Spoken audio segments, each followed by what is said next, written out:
1 and 2 months in key areas. Now, the accelerated construction is important.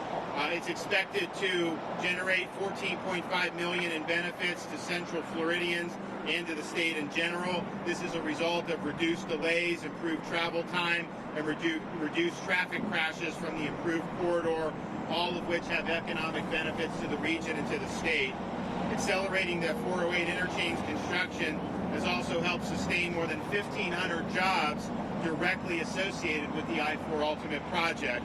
This is a testament to FDOT's commitment and the hard work and determination of the construction industry in our state. Now, upon completion of the I-4 Ultimate project, 15 interchanges will be rebuilt. As of now, the major interchanges at Kirkman Road and Maitland Boulevard have already been placed in their final configuration, and a whole new overpass at Grand National Drive is open, connecting area attractions, hotels, restaurants, and commercial establishments. This is in addition to 13 miles of reconfigured general use lanes in the eastbound direction that have been open to traffic already, improving daily commutes. Now, some construction continues, but travel times have improved.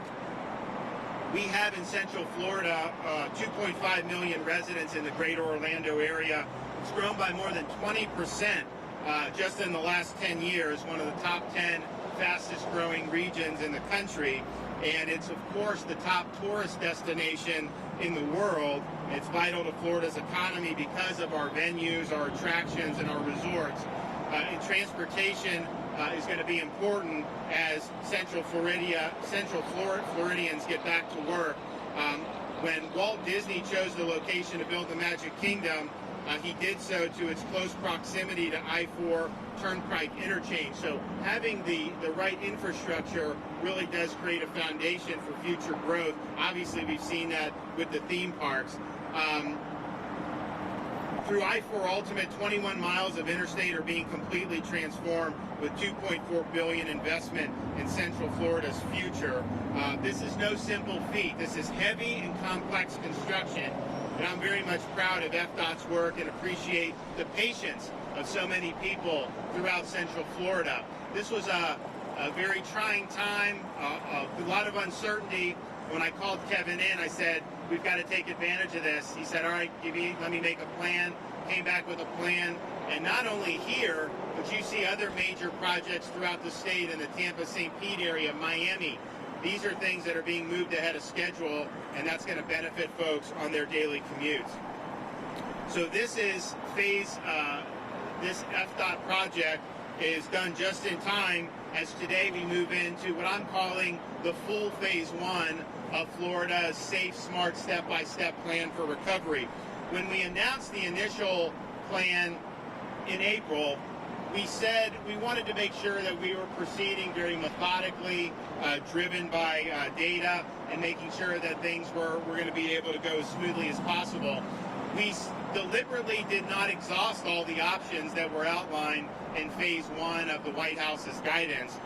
Last week I announced that starting today we would move forward with more of that phase 1 in place in Florida. So our restaurants have been operating with outdoor seating with the social distance, and then 25% of indoor capacity. Today they will now be able to continue with the outdoor seating, but then go up to 50% indoor capacity, of course, with the proper distancing precautions. Retail establishments increased as well for their indoor capacity. Gyms and fitness centers, they're subjected to strict sanitation protocols, but those are allowed to be reopened today in the state of Florida. And I think that that's going to be a relief for a lot of people that have wanted to get back in the gym. So we're glad that that's going on.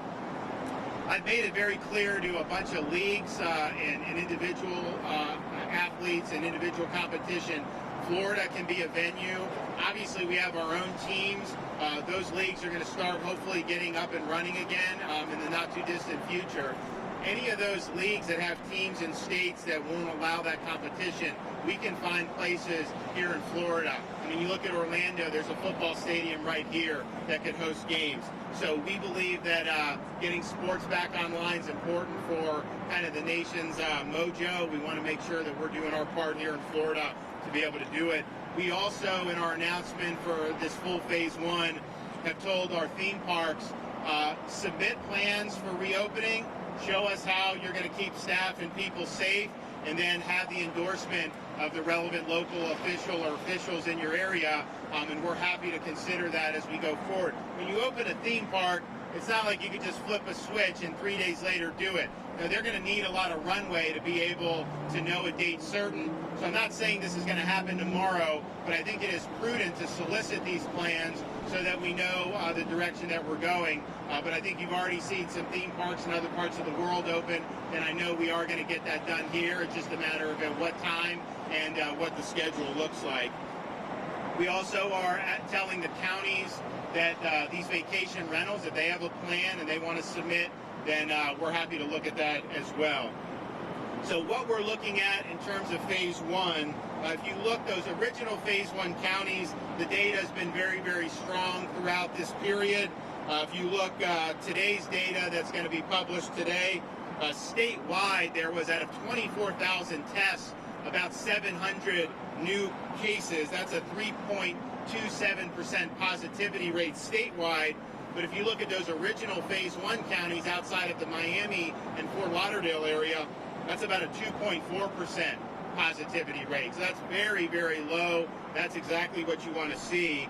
The reports from yesterday, there were almost 30,000 test results that came in, almost 1,200 new cases. That was a 4.23% positivity, which is very low. But then as we looked in the numbers, we saw Miami had 500 cases reported. And Miami at their peak had 500, but more recently had been about 150. And when they would go above that, it was usually because of the Homestead prison. So we thought maybe that was because of the prison outbreak. It turns out, of the 500 cases reported yesterday from Miami, 400 of them were backlog cases from 3 weeks ago, from April 24th. There was this test center not affiliated with the state who had been running tests, and they just now reported it. So I think Miami's trend has been good. Most of those cases, in fact, 80% of them were from 3 weeks ago that just now got reported. So it's important as you see this to look behind the numbers and identify. And I think what we've seen is when you see numbers in any county kind of go out of what they've been trending, it's usually a data dump with backlog tests, a prison outbreak, nursing home, or sometimes we'll have new test sites that pop up and then you see a surge and then it dies down. So we're monitoring that. We're continuing to do an awful lot with the long-term care facilities. I really view that as the tip of the spear going forward. I view it as a discrete problem. I don't think it means that you can't do things in society, but it does mean, that we need to understand that those areas are still where the most vulnerable are at, and we need to continue to keep our eye on the ball there, and we will do that.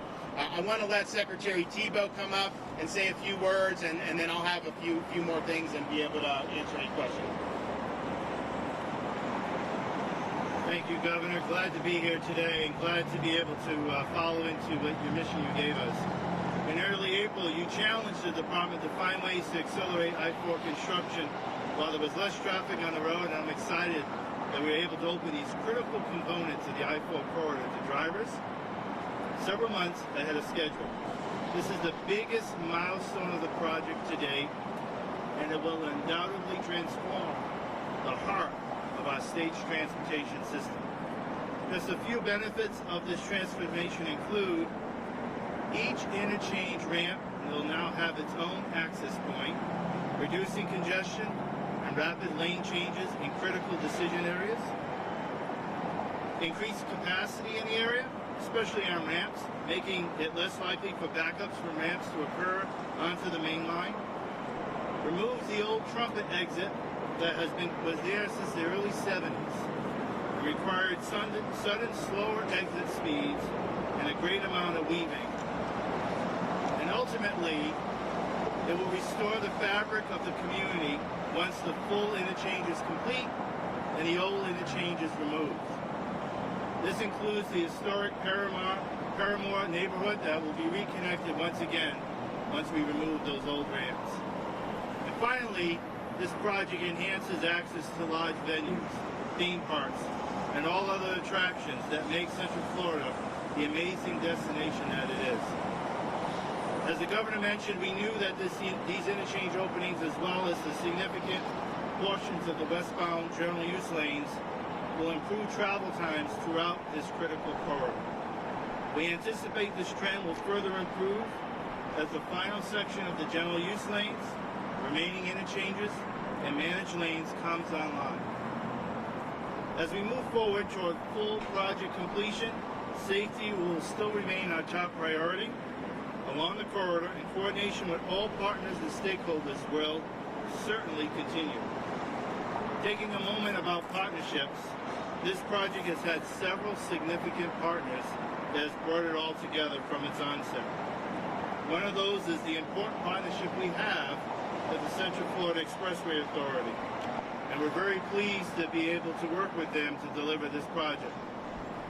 Together, we've been working not in silos, but in a partnership to develop transportation solutions for the Central Florida community. We look forward to doing that. We also will continue our significant coordination efforts up and down the 21-mile corridor, which occurred since the very beginning in 2013, and includes working with numerous local governments, law enforcement agencies, and emergency responders to ensure the corridor has the most effective, efficient, and innovative measures to meet their needs. Finally, Governor, I know there are no two people more thrilled about today's event than you and me. I am grateful for your common sense approach to moving Florida forward during this unprecedented time, and we are proud to play a role in helping reopen Florida. We have always been committed to completing a safe corridor that also increases mobility to help people move people and goods across Central Florida and restores the community connectivity so important in today's world. Today's momentous acknowledgement and announcement undoubtedly helps us achieve these goals. Thank you very much, Governor. Well, we're really thrilled about this. I think to be able to expedite, and not only from what we had scheduled, but even once we said we wanted to expedite, having done it quicker than that is really, really good. And I think it just shows FDOT being able to really get the job done. So we're going to continue with that. And really, I'm just looking forward to helping bring us back. Obviously, we still have issues with public health. That's not going to go away. But I think we have a pathway to get Florida moving again. It is smart, it's safe, it is step by step. It's not just turning a switch. But I really believe that Central Florida can be a major driver in that. And having great infrastructure projects are part of it. And obviously, there's going to be a lot more that hopefully will happen over the next days, weeks, and months here. And with that, happy to take some questions. Yes, sir. Recently reported that thousands of COVID test results haven't checked those. Is that a concern statewide? Can you say? I just couldn't hear you. Take it off. Advent Health, main hospital chain here, reported recently that thousands of COVID tests are suspects. They're having to go back through that. Yeah. Is that a concern statewide? So it hasn't been. So the question was about one of the healthcare systems. Reported that they had thousands of tests that they had sent to a lab, and basically I think the lab just got stuck in a warehouse. Now these tests have to be refrigerated, like the samples have to be refrigerated, properly cared for. This is not just like sending a piece of paper. And so apparently what happened was they figured out that this lab, I think it was in Texas, just let the samples be spoiled. So they had thousands of samples. That was not from any of Florida's test sites. So we haven't necessarily seen that happen with any of ours, but I'm glad that they said that that's the case. Now, I think those tests were long enough ago that we would know any clinical significance of these test results by now. And so part of the thing I think what we've seen with this coronavirus is, and this is, I think, a fortunate thing for the vast bulk of the population, particularly those under 50 or working age population that don't have significant health conditions. You know, the clinical significance of this has been low. The hospitalization rate has been low. The fatality rate, fortunately, has been low. Florida, I think, it shows that with the statistics. So I don't think that you've seen a lot of necessarily out of the ordinary clinical significance, but it does go to show we're looking at expanding lab capacity even more than we already have. We're going to be having high throughput labs at all of our state labs. But that company was actually one that Florida looked to potentially do business with. We never sent them any tests, but obviously after that, we're not going to be doing business with them. Governor, Yes, sir. Responding to your question, this morning I provided your office and DEO the names of nearly 5,000 Floridians who have filed in March and are still waiting. Did you vet any of them? We have provided names. Did you vet, though? Do you know, did they submit a valid Social Security number? We don't have Social Security number. Are you still dismissing that people who filed I'm in not March? dismissing, but here's the facts. What is DEO Right now, doing to excuse me. When you say I have somebody, the question is, has that person completed the application? So, for example, we were in Tampa the other day, and one of the reporters said, I have someone here who, hasn't been filed in mid-March or whatever. So I was like, give us the name.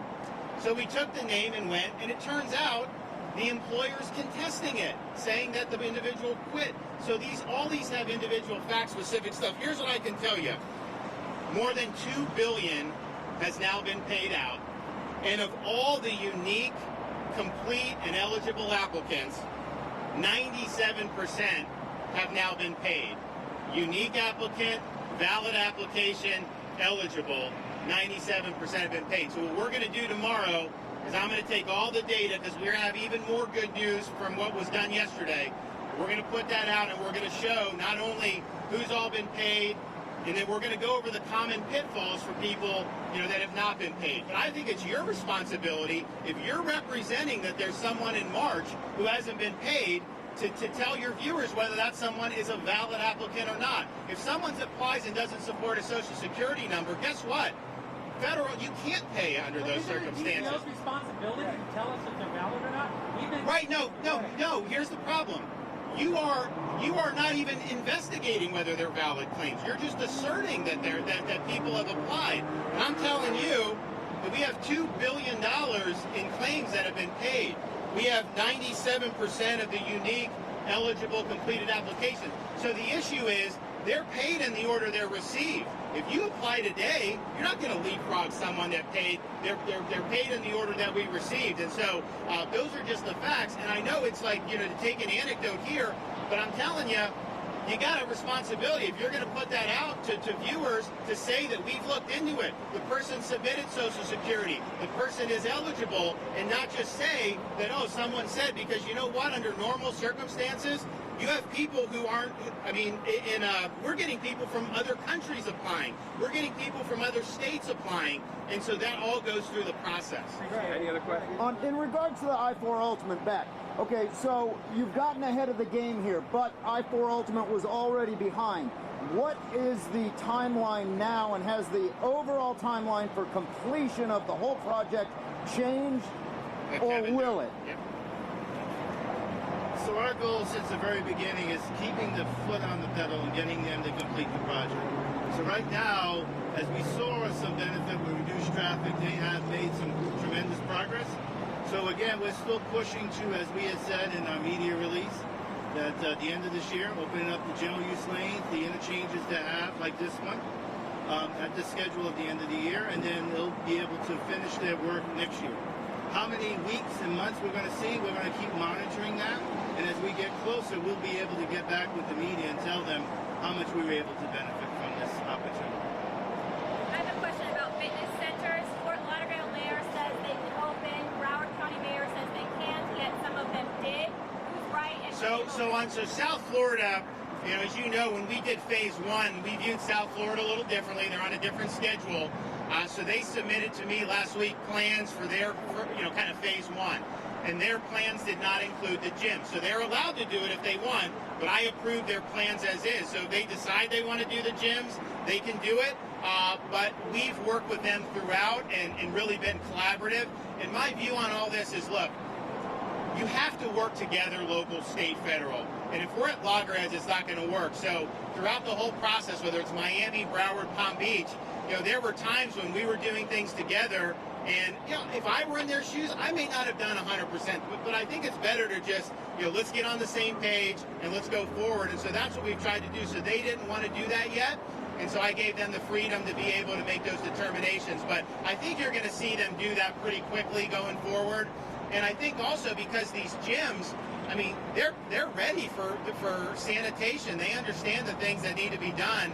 And I think that they're really in a situation where their members want to get back in. It's not like just the public crowds. I mean, these are people that actually pay to be members at these places. So hopefully that'll come online soon. But I do think their epidemic was different. You may have seen some. There have been things that have come out recently about where did New Yorkers flee when the epidemic hit. And the number one state that they fled to, right here in the state of Florida. I quarantined them in March, and everyone in New York media was blowing a gasket. How could you do this? That was the right decision. That was the number one landing pad. South Florida got inundated. Had we not done the quarantine, you would have had way more cases, hospitalizations, the whole 9 yards. I have no doubt that quarantine saved lives. I think it dissuaded some from coming down. But I think the ones that did, we were able to process and screen, and I think it was effective. So, but South Florida has had to deal with some certain problems, and I think they've done a really good job under the circumstances. So their schedule's a little bit different than the other 64 counties. Guys, one more question. Governor, where does the state stand with all the doses ordered of hydroxychloroquine? Do you still support its use now that an increasing number of doctors and medical groups have pulled back their support? Well, so what I said from the beginning is I'm not a doctor. I've had physicians say they've had positive clinical results, and I think a lot of it is if you give it to someone that's critically ill, it certainly isn't going to help. It's too late. If you do it early, they think it could help. So I said, okay, if you guys think it can help, I went, I talked to the president, we got supplies from India, I got some other, pushed it out. If they want to use it, they can use it. If they don't, they don't. But it wasn't anything that we ever endorsed per se. But I actually still think you have physicians in Florida who are using it, and I think you do have some that think it's had some benefit. But it seems like it's only beneficial if you get it early enough in the onset of the disease. Once somebody is really critically ill and on a ventilator, it's not clear that that's the case. Now, we've also put out this the new drug that just came out from FDA. What's the name of it? I forgot. There's so many of these things. But that came out, and that has mixed reviews too. And so we got a shipment. We're putting it out. Hospitals can request for people that are on ventilators or in intensive care unit, and they can use it as they see fit. I think, remdesivir. And remdesivir has mixed reviews. And some doctors think it'd be helpful, some don't. It's really ultimately up to the doctor and the patient to make those decisions. So if I have remdesivir available, I want to give the doctors the option for that, just as we would do with the hydroxychloroquine. So, all right, well, this is exciting. Hopefully everyone will save some time on the roads, and we'll see you guys soon.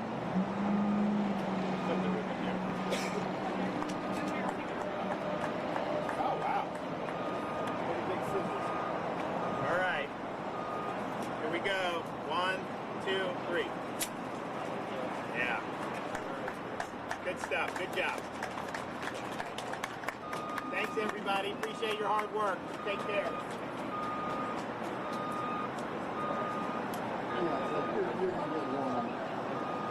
And I figured everybody else was hitting on each topic, so. And the only other topic was the opening of theme parks, and he basically talked about that for like 4 minutes already. So. I can't believe they're having me do one package on this opening of all of this. Like, this is huge.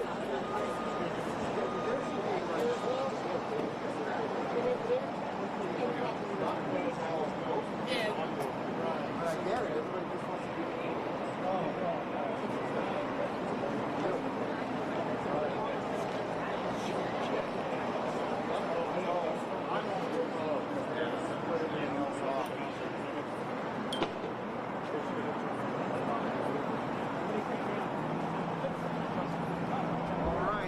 All right, everyone, thank you so much for coming out. We appreciate you being here. We'd like to ask you to go ahead and start heading back to your shuttles so we can get this deck cleared and the crews can get back to work, wrapping up the things they need to do to be ready to open this later tonight.